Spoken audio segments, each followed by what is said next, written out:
out there, but Danny Lamb has come in straight away and looks like he's bowled his variations from ball one, really. Into his second over, his first went for 3. Balls 2 at Lees. Swing and a miss by Alex Lees and through to the keeper. And there's no run. So I guess you can, even if you're batting first, trying to set a target, the batting team can learn from the opposition with how they bowled and how they went about it. And absolutely, you've had 2 batters out there as well who faced majority of the innings, so they would have seen how the pitch went over that 20 overs and if it deteriorated. And long off, unable, despite the dive, to cut that off. So 4 runs to Lees. He moves on to 31. There is at least a partnership forming here for Durham. It is something for them to work with at 71 for 2. As Lamb turns from the Lumley end and comes back in. Lees on 31 from 28. Balls to Lees. That's a pull through the onside up towards Liam Hurt at long on for a single. Lees moves to 32 not out. Durham on to 72 for 2.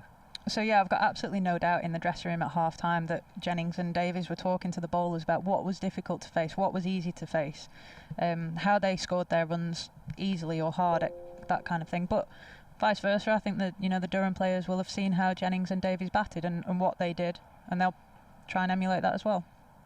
Benningham's back on strike, 30 not out. Looks like a bit of sawdust is required.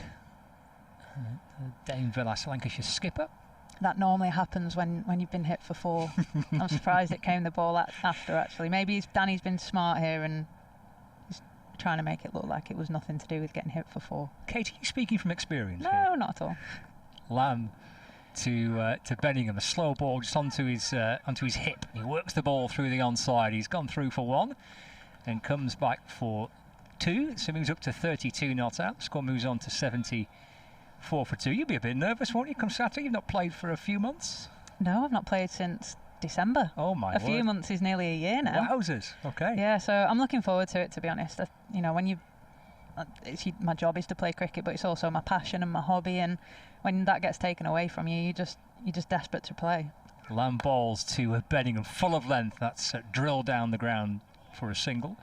Keeps the strike as well. 33 not out at Benningham, and we've had 11 overs of the Durham reply. 191 is their target to win the game, and they're 75 for 2. I've noticed as well, Scott, how I mentioned it in the first innings, but how the Durham players looked quite frantic on the pitch. There was a lot of players not really knowing where they should be, left-hand, right-hand combinations. It all looked a bit chaotic, and I just noticed how calm Lancashire look out there, and the players again, we talked about that formula, but they're just sweeping around with the left and right-hand combination. There's no crossovers. It just seems to be working a little bit simpler, let's say, than the Durham innings. And it's not like this is a particularly settled Lancashire team. Not it's quite all, a different T20 side than the one that reached the quarter-final, for example, last year. But that's it.